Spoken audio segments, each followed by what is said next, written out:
Ayan, good day pong muli sa ating lahat at kamusta po sa lahat ng aking mga viewers, sa lahat din po ng aking followers, sa lahat po ng aking mga subscribers sa aking YouTube channel. Yan, kamusta po sa inyo lahat? Sana ay dumami pa po kayo dyan kahit na mga simple lang yung ating na-upload na video at syempre sana po ay nagugustuhan nyo rin po ito. At syempre sa lahat din po ng mga nanonood po ng video ko po ngayon, yan, kamusta po sa inyo lahat? Sana ay mag-subscribe din po kayo sa aking YouTube channel kung hindi pa po kayo nakakapag-subscribe sa aking channel. At sa lahat po din na hindi pa nakakakilala sa aking YouTube channel, ito po yung aking YouTube channel, Rico Tutorial Vlog. At for today's video, ang ibabahagi ko naman po sa inyo ay pag-monitor ulit ng traffic signal sa lahat po ng hindi pa po nakakapanood po ng video ko po na ito. Yan, isi-share ko po ulit sa inyo para mapanood nyo po ito. Kaya ano pang hinihintay natin? Huwag na po natin patagalin pa ang intro na to. Let's go.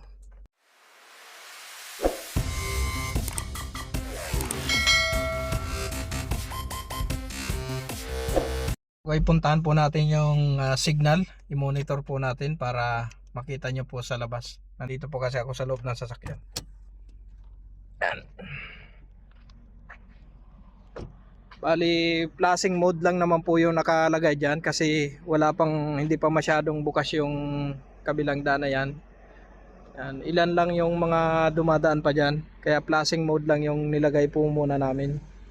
At ito naman yung dalawang generator na nagpapalitan sa pag-supply dyan sa signal po na yan.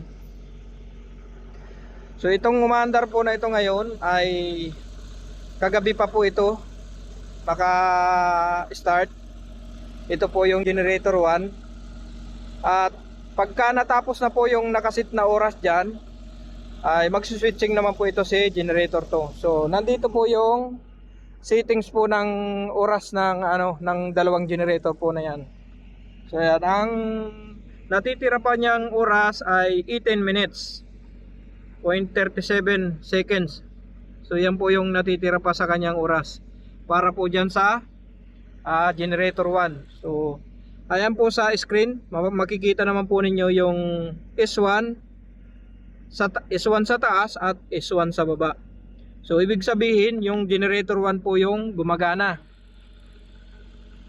Yan. Pagka natapos na po yung nakaset na oras po dyan para kay generator 1, mag-i-start po ito si generator 2 at mag-i-indicate po yung 1 minute dyan para sa preparation po ni generator 2 habang naka-start pa po si generator 1. So hindi po titigil si generator 1 hanggat hindi po na i-fix ni generator 2 yung kanyang starting, yung kanyang oras. At kapag okay na po yung oras ng generator 2 ay i-stop na po si generator 1. So ayan, magko-continue na po nga ng start ay itong si generator 2. So makikita po natin dito sa monitor po nitong ATS na ang naka-onload na ay si generator 2, yung sa baba, sa taas saka sa baba. So makikita po natin yan dyan mamaya. So ngayon ang nakikita po natin ngayon ay itong si generator 1 kasi siya pa po yung naka-onload ngayon. So yan. Ang settings naman po nito dito, medyo maingay lang po tayo dito sa pagka lumapit na po tayo. Medyo maingay lang po yung generator. So yan, papakita ko lang po sa inyo yung settings po nito dito. Yan, ang settings po nito dito ay naka-automatic po yan. Dito po yung naka-automatic po yan. Yan. Makikita naman po ninyo na ang nakailaw ay yung kulay yung automatic, kulay pula. So ibig sabihin po niyan, nakasit po siya sa automatic. Inilagay po yan sa automatic para pagdating po doon sa ATS ay naka-sit na po sa kanyang dito po sa ATS. Yan. Kaya nakalagay po yun sa automatic para pagdating po dito sa ATS na mismo yung maghuhudyat para mag-start yung bawat isang generator po na yan. Kung ano po yung oras na nakasit sa kanya. So kaya ang nakasit po dito ay automatic. So yan, kaya automatic. Pwede naman po nating i-manual yan, kaya lang mas maganda po yung automatic dahil may gamit po tayong ATS. So yun nga pong pinakita ko po sa inyo dito, yan. So kaya ang nakasit po dyan ay auto. So, parehas po yan dito sa kabila, sa generator to. Pakita ko rin po sa inyo itong generator to. So yan, nakailaw din po yung kanyang auto. Ayan, nandyan po sa screen po ng generator, sa monitor po niya. Ayan o. Habang hindi po umaandar si generator to, ang nakalagay po sa kanya, generator at rest. Pagka dumating na po yung oras na para kay generator to, ito naman ay naka-automatic, auto mode. Yan, mag-i-start po siya ng kusa.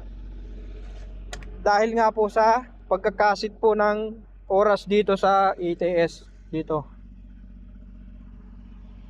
So ito po ang kinaganda po nito dito, dahil mayroon pong ATS. Totally hindi na nga sana kailangan i-monitor pa ito kasi mayroong ATS na. Kaya lang minsan nagmamalfunction nga po yung andar po nitong dalawang generator na ito. Pagka minsan, pagka halimbawa nakalimutan pong lagyan ng diesel, halimbawa nakalimutan pong i-refill po yung diesel nya. So pagka tumigil na po yun si generator 1 at ito na si generator 2 mag-i-start, so siyempre magpipail po yan dahil wala po siyang diesel. So i-stop po yan. Ngayon pag umi-stop naman po yan dito sa ATS, yan, tutunog po ito, mag-a-alarm po itong ATS po na ito. So pag nag-alarm po ito, kung halimbawa nandito po tayo para i-check nga at i-monitor po itong pag-switching po niya, pipindutin lang po natin itong reset para continuous po yung generator 1 kung siya po yung may diesel na available pa. So siya po ang magko-continue ng start para masupplyan po yung masignal po na yan dyan. So ganyan po ang kahalagahan po ng ATS. Kapag may ATS at hindi po nag-automatic start po si generator, so mag-a-alarm po yan dito. Ngayon, kung nandito naman po tayo, i-reset lang po natin ito para mag-continue po yung start ni generator 1. So yun po yung kahalagahan po ng ATS, yung mayroon pong nakakabit na ATS. At ito naman po yung isang backup po yan, bali parang may battery lang siya dyan na kung sakali na pag switching po ni generator to at hindi agad hindi agad umandar, ito po yung magbibigay ng power para doon sa mga ilaw ng signal hanggat di po na kukomplete po yung start ni generator to. So yan po yung kalahagan man itong panel po na ito. Hindi ko lang po ma-mention kung ano pong panel ito eh. Pero may ang pagkakasabi sa amin ito, mayroong backup na parang battery ito sa loob nito na nakakonect diyan sa mismong panel po nitong ATS. Yan.